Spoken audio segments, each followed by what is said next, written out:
कहानी की शुरुआत होती है शिन सेडो नाम के एक स्पेशल एजेंट से, जो एक पैंट चोर के पीछे दौड़ रहा था। जैसे ही चोर उसकी पकड़ में आया, सेडो ने तुरंत उसे मौत के घाट उतार दिया। इसी खून के जुर्म में सेडो को 5 साल की जेल हुई और उसे जेल में डालने से पहले वहाँ के गार्ड्स ने सेडो पर बहुत बुरी तरह अत्याचार किए। असल में ये जेल साउथ कोरिया की सबसे खतरनाक जेलों में से एक थी, जहाँ सबसे खूंखार अपराधियों को रखा जाता था। साथ ही यहाँ का डायरेक्टर कैदियों के बीच गैर कानूनी रेसलिंग मैचेस करवा के सट्टे का धंधा चलाता था। सेडो ने देखा कि यहाँ कातिलों और गैंगस्टर्स को ऑरेंज यूनिफॉर्म दी गई थी और आम कैदियों को नीली यूनिफॉर्म। अपने पहले दिन सेडो ने सबको गौर से देखकर उनकी कमियों का पता लगाया। ये जानकारी इकट्ठा करके उसने गैर कानूनी रेसलिंग के बारे में किसी से पूछा। तब उसे पता चला कि सिर्फ ऑरेंज यूनिफॉर्म वाले कैदी ही उसमें हिस्सा ले सकते हैं। तब सेडो ने अचानक एक ऑरेंज यूनिफॉर्म वाले कैदी पर हमला करके उसकी हत्या कर दी, ताकि उसे भी एक ऑरेंज यूनिफॉर्म मिल जाए। आखिरकार उसका प्लान कामयाब रहा और चीफ गार्ड ने उसे रेसलिंग में हिस्सा लेने की इजाजत दे दी। ये मैचेस एक गैर कानूनी वेबसाइट पर दिखाए जाते थे, जहां लोगों से पैसा ऐंठने के लिए लोन्स की एड चलती थी। इन मैचेस पर सट्टा लगवाकर जेल का डायरेक्टर और गार्ड्स खूब पैसे छापते थे।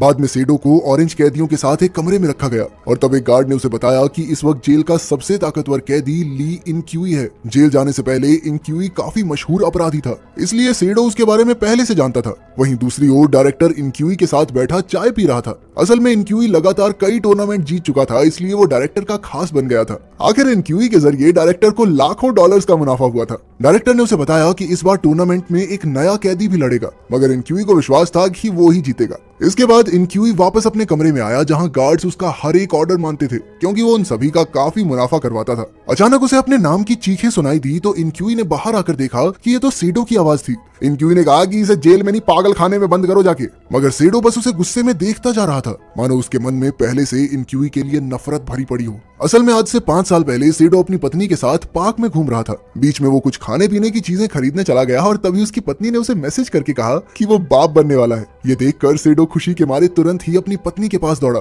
पर रास्ते में उसके सामने इनक्यूई आ गया। सेडो को एहसास हुआ कि जरूर कोई गड़बड़ है, इसलिए वो तुरंत अपनी पत्नी के पास पहुंचा, पर वहां जाकर उसके पैरों तले जमीन खिसक गई, क्योंकि उसकी पत्नी की लाश जमीन पर पड़ी थी। असल में उसकी पत्नी का हत्यारा कोई और नहीं, इनक्यूई था, और अब सेडो अपना बदला लेने के लिए जानबूझकर जेल में आया था। खैर, जल्द ही टूर्नामेंट शुरू होने का समय आ गया और हेड गार्ड ने इस बार के खिलाड़ियों के बारे में बताया, जिसमें गुंडे, गैंगस्टर, इंसानों की तस्करी करने वालों से लेकर मंजे हुए खिलाड़ी शामिल थे। इस टूर्नामेंट में पहला मैच सेडो का था और उसका ओपोनेंट था एक पुराना खिलाड़ी। कैमरा चालू होते ही दोनों में भयंकर लड़ाई शुरू हो गई। उधर डायरेक्टर और बाकी सट्टेबाज खास कमरों में बैठकर वर्चुअल रियलिटी हेडसेट्स की मदद से इस मुकाबले का लुत्फ उठा रहे थे। मैच के दौरान सेडो थोड़ा हल्का पड़ रहा था, पर जल्द ही वो उठ खड़ा हुआ और उसने दोगुने जोश से वापस हमला किया। अब सेडो जीतने ही वाला था कि अचानक इनक्यूई वहां आकर उसे भड़काने लगा, पर इससे तो सेडो के बदन में आग सी लग गई और वो और मजबूत हो गया। आखिरकार उसने अपने जबरदस्त हमले से अपने ओपोनेंट को धूल चटा दी। इधर डायरेक्टर ने सेडो पर सट्टा लगाया था और उसकी जीत देखकर वो बेहद खुश हुआ।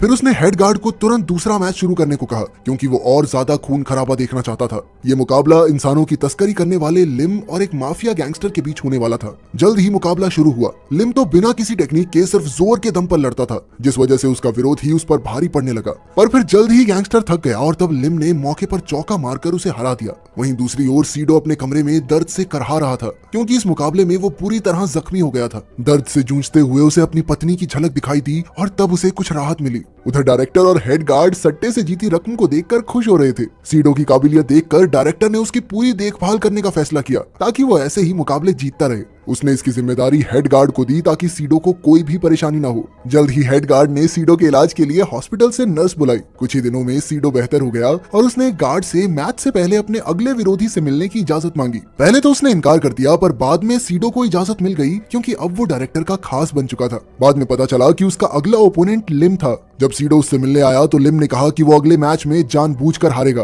ताकि सेडो अगले राउंड तक पहुंच सके। लिम को यकीन था कि अंत में सेडो इनक्यूई को जरूर हराएगा और फिर उसे इनाम में जेल से रिहा कर दिया जाएगा। तब ये खुलासा होता है कि दरअसल लिम को कैंसर था और अब उसके पास ज्यादा समय नहीं बचा था, इसलिए वो चाहता था कि सेडो जीतकर बाहर जाए और लिम का आखिरी संदेश उसकी बेटी तक पहुंचा दे। उस रात सेडो सपने में अपनी पत्नी से फिर मिला। हालांकि वो खुश था, पर वो जानता था कि वो कभी लौट कर नहीं आ सकती। उसने सपने में ही अपनी पत्नी को गले लगा लिया, पर अचानक उसकी आंख खुली। तब उसने देखा कि उसने तो नर्स को गले लगा लिया था। खैर, फिर अगले दिन से सेडो अगले मैच की तैयारी में जुट गया, मगर इनक्यूई बार बार अनाप शनाप बककर उसे गुस्सा दिलाता रहा। वो चाहता था कि सेडो उस पर हमला करे, जिसके बाद डायरेक्टर उसे इस मुकाबले से बाहर कर देगा। उसका प्लान कामयाब भी हो रहा था, लेकिन फिर ऐन वक्त पर लिम ने सेडो को शांत करके उसे उनका प्लान याद दिलाया। अब जब भी सीडो इनक्यूई का चेहरा देखता तो उसकी बदले की आग और भड़क उठती। वहीं दूसरी ओर इनक्यूई को पता चला कि सीडो उस औरत का पति है जिसकी उसने हत्या की थी। अब इनक्यूई ने जानबूझकर सीडो को उसकी पत्नी की याद दिलाने का फैसला किया ताकि वो कमजोर पड़कर मुकाबला हार जाए। कुछ दिनों बाद टूर्नामेंट के अगले पड़ाव का समय आ गया और गार्ड्स ने सभी खिलाड़ियों को गर्म पानी में नहाने का मौका दिया। कोई भी इस मौके को छोड़ना नहीं चाहता था, इसलिए सभी खिलाड़ी गर्म पानी में नहाने का मजा उठाने लगे।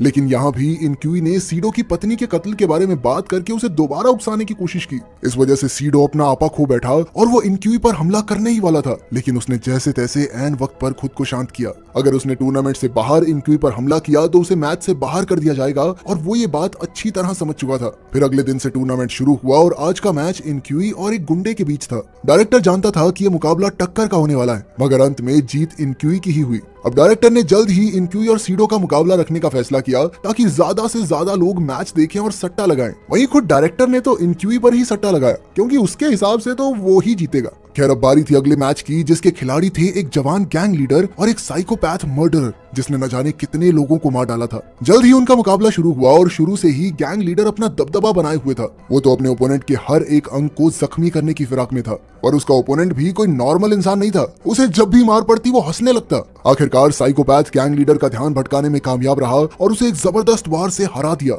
मैच खत्म होने के बाद गार्ड्स ने इनक्यूई और डायरेक्टर की गाड़ियां तैयार की क्योंकि उन्हें एक रेस्टोरेंट में खाना खाने जाना था। हालांकि इनक्यूई एक कैदी था, मगर उसे हमेशा खास अहमियत दी जाती थी क्योंकि उसी की वजह से तो डायरेक्टर माला माल हो गया था। जब वो रेस्टोरेंट जा रहे थे तो इनक्यूई ने डायरेक्टर को सीडो की पत्नी के कत्ल के बारे में बताया। तब ये खुलासा होता है कि सीडो की पत्नी एक कंपनी में काम करती थी और उसे इस कंपनी के गैर कानूनी बिजनेस के बारे में पता चल गया था। सीडो की पत्नी कंपनी का पर्दाफाश न कर दे, इसलिए कंपनी के मालिक ने सीरियल किलर इनक्यूई से सीडो की पत्नी का कत्ल करवा दिया। उस वक्त इनक्यूई नहीं जानता था कि सीडो की पत्नी प्रेग्नेंट है और बाद में जब उसे पता चला तो उसे बहुत पछतावा भी हुआ था, पर अब वो क्या ही कर सकता था। खैर खाना खाने के बाद डायरेक्टर ने टूर्नामेंट जारी रखने का हुक्म दिया। अब मुकाबला सेमीफाइनल राउंड में पहुंच गया था जहां सीडो और लिम आपस में भिड़ने वाले थे। मैच शुरू हुआ और प्लान के मुताबिक लिम जानबूझकर सीडो से हारने लगा, पर गार्ड्स को शक न हो इसलिए लिम को सीडो पर हमला करना पड़ा। लिम का अचानक हमला देखकर सीडो को कुछ समझ नहीं आया और वो भी जोर जोर से वार करने लगा। वहीं दूसरी ओर इनक्यूई और उस साइकोपैथ मर्डरर के बीच सेमीफाइनल का मैच चल रहा था। डायरेक्टर ने जानबूझकर ऐसा किया ताकि फाइनल में सीडो और इनक्यूई का मुकाबला हो।